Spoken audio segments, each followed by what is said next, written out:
오늘 말씀 창세기 21장 8절부터 21절까지의 말씀입니다. 오늘은 광야로 쫓겨난 하갈이라는 제목으로 여러분들과 말씀 나누려고 합니다. 혹시 이 다리가 무슨 다리인지 아십니까? 이게 무슨 다리죠? 오작교.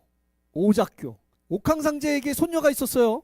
그의 이름은 직녀라고 합니다. 근데 하늘의 그 목동이라는 견우가 둘이 이제 사랑에 빠지니까 옥황상제가 보기 싫었나 봐요. 내 소중한 딸이 목동과 함께라니. 그래서 이제 옥황상제가 더 이상 둘을 만나지 못하게 해야겠다라고 해서 한 명은 서쪽으로, 한 명은 동쪽으로 아주 멀리 떨어뜨려 놨습니다. 그랬더니 두 남녀가 서로를 그리워하며 허구한 날 울고 슬퍼하며 마음 아파하고 지내는 거죠. 이거를 보고 있었던 까마귀와 까치가 안타까운 마음에 뭘 만들어줘요? 다리를 만들어줘서 그 다리의 이름이 뭐다?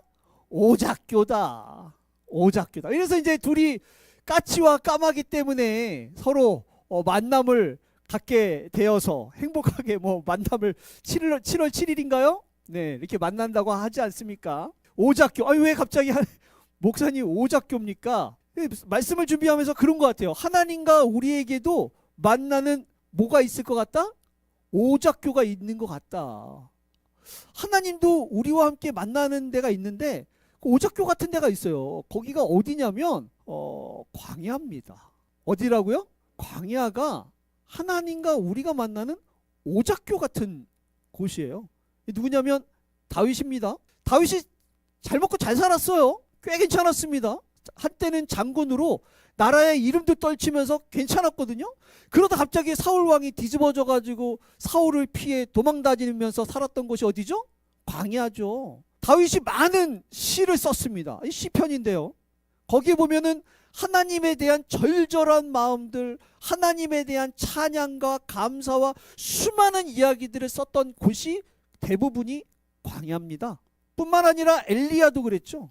엘리야의 로뎀나무 유명하지 않습니까? 이세벨을 피해서 너무너무 힘들고 마음이 처절하게 아픈 그 마음 가운데에 그 광야의 로뎀나무 밑에서 있을 때 하나님의 천사를 만나가지고 하나님의 위로를 받고 다시 한번 하나님 앞에 힘을 얻어서 그의 사명을 다했었던 곳이 바로 어디라고요? 네, 로뎀나무 광야입니다. 성경에는요, 이렇게 우리가 생각할 때는 적절하지 않아 보이는데 하나님을 많이 만나는 곳이 어디냐면 마치 오작교처럼 광야예요. 광야에 뭐가 있어요? 아무것도 없어요. 여러분, 아무것도 없는 곳에서 한 달 살아나가면 살아야 죽어요. 그래서 죽을 것 같은 곳에서 우리는 하나님을 만나더라고요. 이게 성경의 원리입니다. 오늘의 주인공도 그렇죠. 오늘의 주인공 하갈입니다. 하가 참 억울한 여인이었던 것 같아요. 하가 그냥 잘 살았거든요. 근데 어느 날 하나님께서 아브라함에게 나타나가지고 생뚱맞게 자식을 주겠다는 거예요. 아니 자식을 준다고 약속을 하셨으면 빨리 주셔야 되는 거 아니에요? 기다려야 돼요? 하나님이 약속을 하셔도 잘 안 주세요. 성경을 보면 아니 야 내가 너한테 자식을 줄게. 그 다음날 사라가 임신하면 얼마나 좋습니까? 이놈의 거 10년이 지나도 20년이 지나도 깜깜무소식이야. 그러니까 사라가 야 이래선 안 되겠다. 그냥 나는 틀린 것 같으니 내 여종 하갈을 통해서 자식을 낳으시오. 어쨌든 하나님께서 약속을 하셨는데 하나님께서 약속을 하셨는데 꼭 내가 낳아야 될 필요가 있습니까? 당신 자식이면 되지. 이래서 멀쩡히 살고 있는 하갈을 통해서 아브라함이 자식을 낳아요. 그의 이름이 뭐예요? 이스마엘. 근데 어느 날 하나님께서 또 무슨 이게 아침 드라마도 아니고 갑자기 자식을 낳았더니 아브라함이 또 사라를 통해서 또 자식을 가졌습니다. 이삭이죠. 이렇게 한 집에서 살고 있는데 오늘 본문 볼까요? 이제 이삭이 젖을 뗄 때쯤 되니까 사라가 이렇게 딱 보는데 하갈의 아들이 이스마엘이 이삭을 막 놀리는 걸 본 거예요. 이게 이제 그 전부터 꼴보기 싫었죠.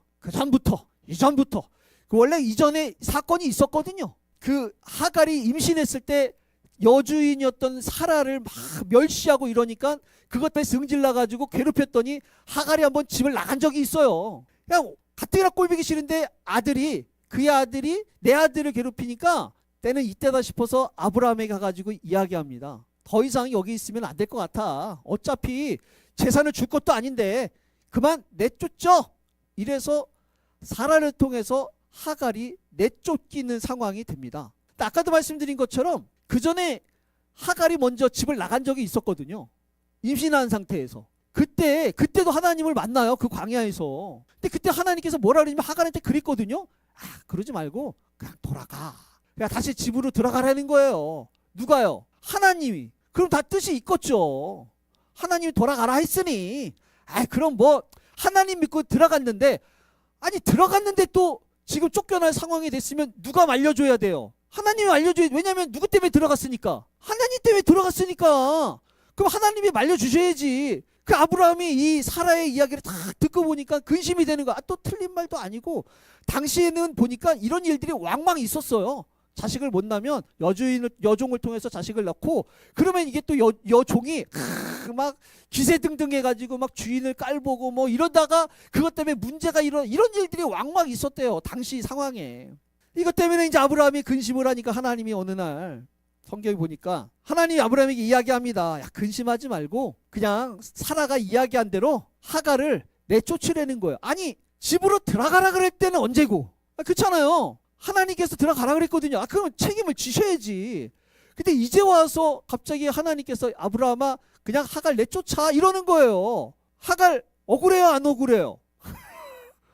내가 가고 싶어 갔냐고. 하나님이 가라 그래서 간 건데. 근데 이제 와가지고 갑자기 하나님께서 아브라함을 통해 하갈을 광야로 내쫓으라 말씀하십니다. 이러면 뭔가 하나님의 뜻이 여러분 믿으십니까? 하갈이 큰 잘못을 한 것도 아니에요. 애가 그런 것도 애도 또 그럴 수도 있지. 근데 이렇게 쫓겨나면 하나님의 뜻이 있지 않겠습니까? 여러분 믿으십니까? 우리 삶 가운데 예상치 못한 고난이 찾아오고 어려움이 찾아오고 예상치 못하게 난 잘못한 것도 없는데 내가 그런 고난을 만나게 되면 무슨 뜻이 있지 않겠습니까? 할렐루야. 쫓겨납니다. 아브라함이 아침에 일찍이 일어나가지고 떡과 물 한 가죽 부대를 가져다가 하갈 어깨에 메어주는 거예요. 여러분 하갈의 마음이 어떨까요? 한번 상상을 해보세요. 나 혼자 쫓겨나가는 것도 사실은 쉽지 않은데 지금 누구랑 가는 거예요? 아들과 함께 아침에 일어났는데 지금 그 믿을 거는 사실 아브라함밖에 없죠. 근데 그 아브라함이 일어나가지고 떡 조금 주고 가죽 부대에 물 줘가지고 어깨에 매주는 거예요. 자식은 지금 내 옆에 있고. 이게 당시에 그 이스마엘이 한 열 몇 살 이렇게 됐다고 해요.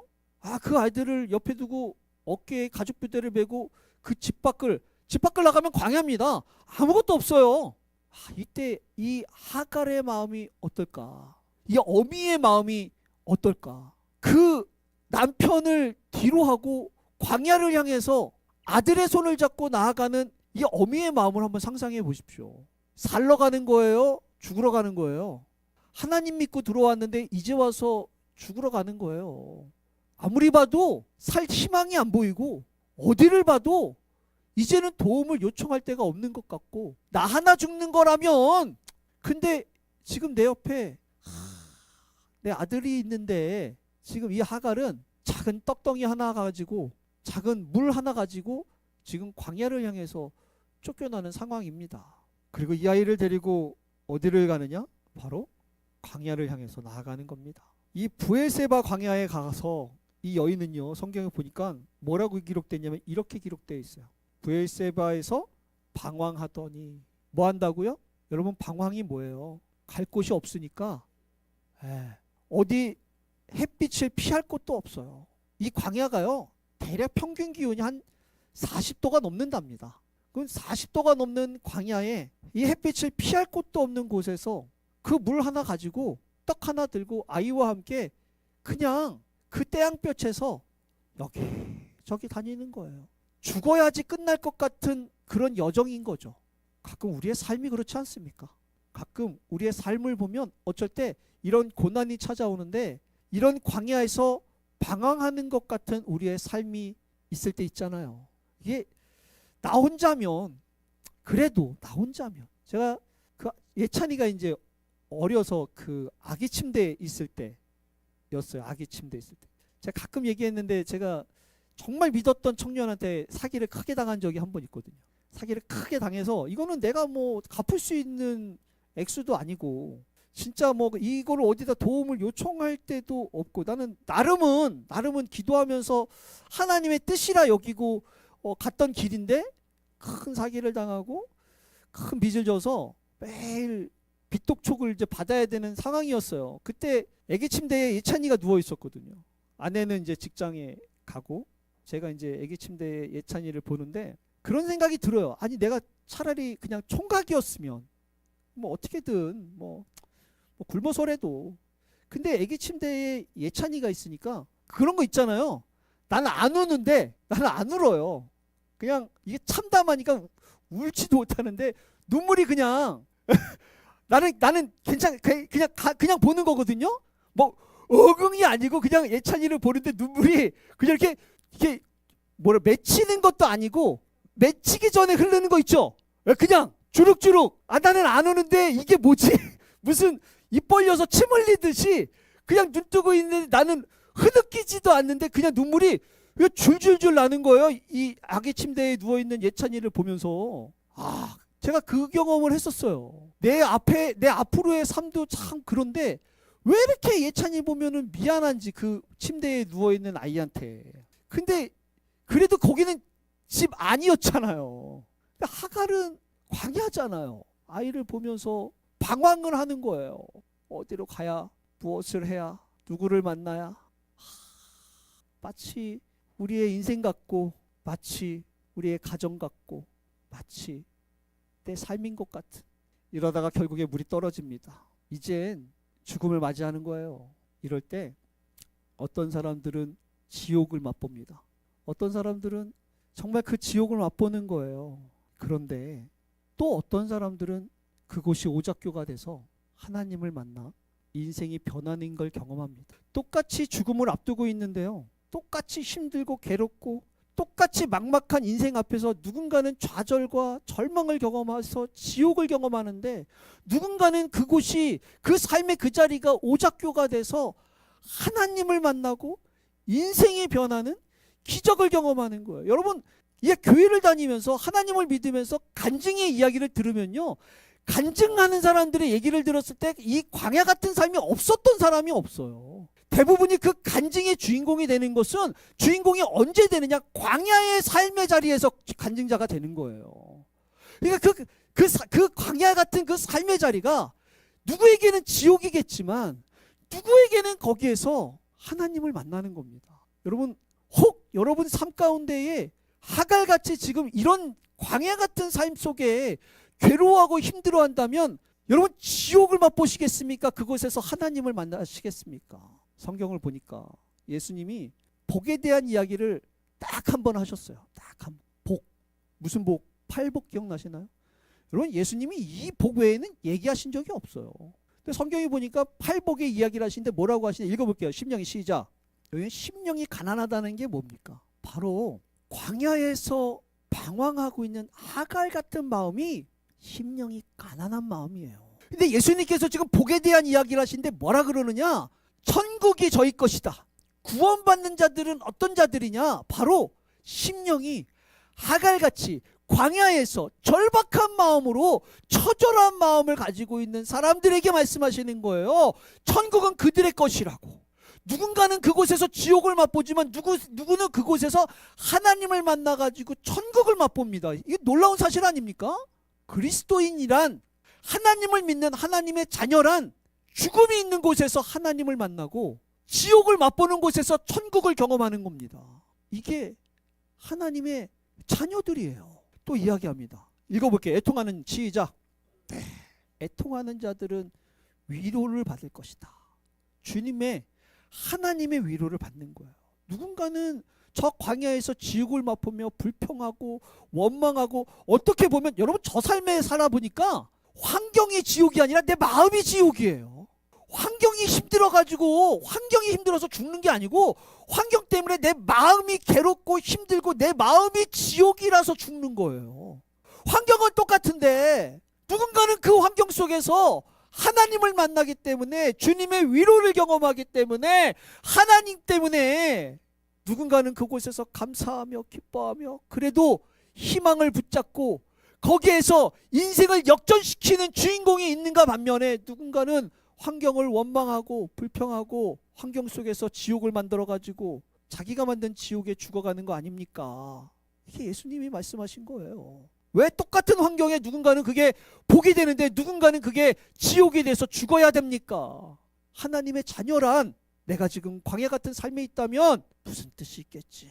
하나님께서 충분히 막으실 수 있었을 텐데, 하나님께서 분명히 이렇게까지 되지 않도록 하나님께서 분명히 막으실 수 있었을 텐데, 근데 허락하셨다면, 근데 이곳까지 이끌어 가셨다면 무슨 뜻이 있겠지?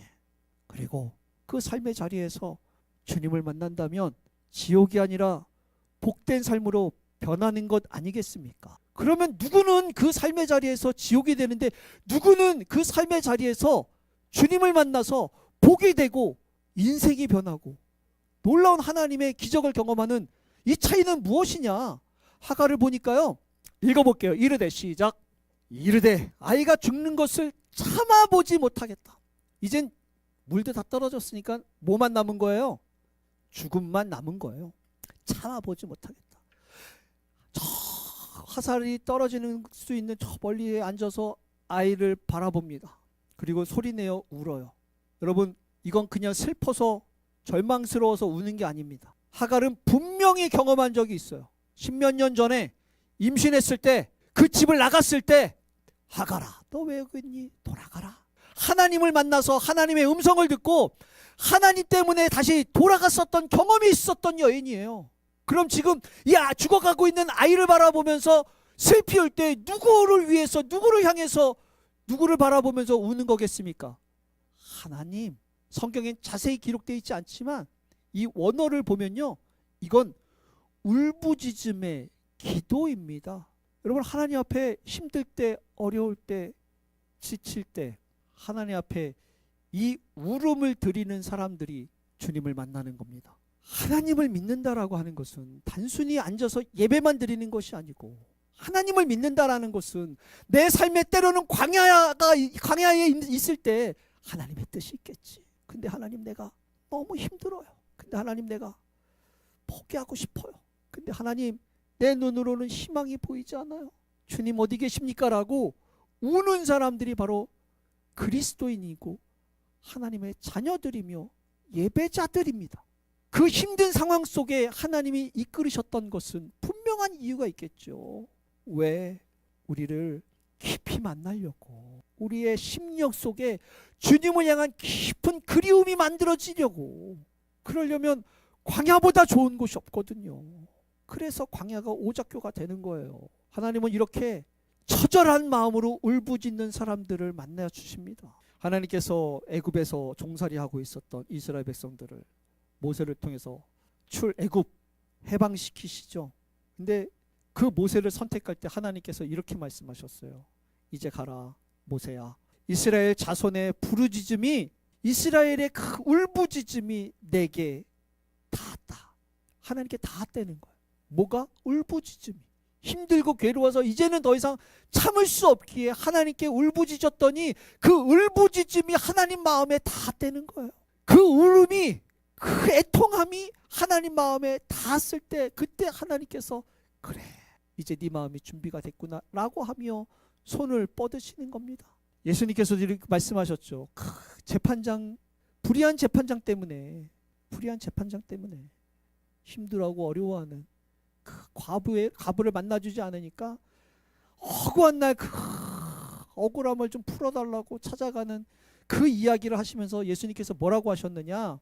읽어볼게요. 주께서 시작. 하나님께서 그 밤낮 부르짖고 밤낮 울부짖는 그 택하신 자들의 원한을 왜 가만히 놔두겠느냐? 오래 참겠느냐? 하나님 앞에 그 울음이, 그 울부짖음이 아직 닿지 않았기 때문에 주님께서 기다리시는 거지. 그럼 우리가 뭘 해야겠습니까? 여러분, 우리가 그 고난 가운데, 아픔 가운데, 힘든 가운데 참지 말고 하나님 앞에, 하나님 나 여기 있어요. 하나님 내가 어떻게 해야 됩니까? 하나님 주님이 필요합니다. 그 울부짖음이 주님 마음에 닿을 때, 그때 비로소 주님께서 우리를 찾아와 주시는 거죠. 오늘 본문 보니까 하갈이 울부짖었더니 하나님이 그 어린아이의 소리를 들으셨으므로 하나님의 사자가 하갈에게 찾아와서 이야기합니다. 무슨 일이냐? 두려워하지 말라. 무슨 일이냐? 두려워하지 말라. 여러분, 울부짖는 자들을 통해서 주님은 위로해 주시는 겁니다. 그 애통하는 마음이 비로소 하나님 앞에 토해낼 때, 그래서 그 토해냄이 주님 마음에 닿을 때 주님께서 찾아와 주시는 거예요. 내 딸아, 내 아들아, 두려워하지 말라. 여러분 삶이 광야 같은 곳이라면 더 이상 지옥을 만들지 마시기를 부탁드립니다. 그리고 이제라도 여러분들이 하나님 앞에 그 하나님 마음에 닿을 수 있는 울부짖음을 토해내서 주님의 위로를 경험하고 주님의 음성을 들으며 그것이 하나님 만나는 천국으로 바뀌는 경험을 하시기를 부탁을 드립니다. 하나님께서 말씀하셨어요. 무슨 일이냐? 두려워하지 말라. 그리고 비로소 하나님께서 이 여인을 아브라함의 집이 아닌 광야로 이끄신 이유를 말씀하십니다. 이제 비로소. 읽어볼까요? 일어나 시작. 그때 비로소 말씀하시는 거예요. 그때 비로소. 하루 종일 면치를 방황하고 이제 더 이상 물이 떨어져서 이제는 더 이상 살 방법이 없을 때, 그래서 이제는 정말 죽음을 앞두고 아이를 바라보며 통곡하고 아이를 바라보면서 울부짖을 때 주님께서 비로소 그때 말씀하시는 거예요. 내가 사실 너를 이 고난의 시간, 고난의 장소로 이끌었던 이유는 큰 민족을 만들게 하려고 이유가 있었겠지요. 그러니 하나님께서 사랑하는 자녀들의 삶 속에 고난을 허락하신 것 아니겠습니까? 여러분 믿으시기를 부탁드립니다. 여러분들의 그 고난의 삶 속에 여러분들의 그 애통하는 마음을 왜 하나님께서 모르시겠습니까? 그럼 왜 하나님께서 아직까지 손을 뻗지 않고 왜 아직 하나님께서 여러분들에게 위로하시지 않겠습니까? 아직 기다리시는 거죠. 여러분들의 울부짖음이 주님 마음에 닿을 때까지 심령이 더 가난해져서 마음에 더 애통함이 있어서 하나님, 주님이 없으면 안 됩니다라는 그 간절한 고백이 터져 나오기를 하나님께서 기다리시겠죠. 산정교회 성도분들 안에 혹 광야 같은 삶이 있다면 그곳이 주님을 만나는 오작교라고 하는 것을 여러분 기억하시길 부탁을 드리고, 그 삶의 자리에서 오늘의 하갈처럼 하나님, 주님이 필요합니다라고 여러분들의 울부짖음을 토해내서 주님을 경험하고 하나님을 만나서 모두가 기적의 간증자들이 되시기를 주님의 이름으로 축원합니다. 우리 시간 이렇게 찬양했으면 좋겠는데요. 여러분 생각보다 환경은 중요하지 않습니다. 생각보다요 우리 삶의 조건들이 중요하지 않아요. 정말 중요한 건 바로 우리 마음입니다. 우리의 마음. 우리의 마음이 천국이냐 지옥이냐가 중요한 거예요. 우리의 육적인 눈으로 봤을 때 가능성이 있어 보이고 희망이 있어 보이는 게 중요하지 않아요. 지금 내가 주님과 함께하고 있느냐 아니면 고아처럼 나 혼자 이 모든 문제 속에서 괴로워하고 있느냐, 이게 중요한 거죠. 주님은 여러분들을 고아처럼 놔두지 않으십니다. 주님께서는 여러분들이 고통받고 힘들어하는데 그때 마치 고아처럼 내버려 두지 않습니다. 주인에게 쫓겨난 자가 큰 하나님의 소원을 품는 자리가 됐던 것이 바로 광야입니다. 어쩜 우리 삶의 이 광야도 주님께서 그렇게 계획하신 것 아니겠습니까? 그래서 우리 이 시간에 주님의 음성을 기대하며 함께 찬양했으면 좋겠습니다.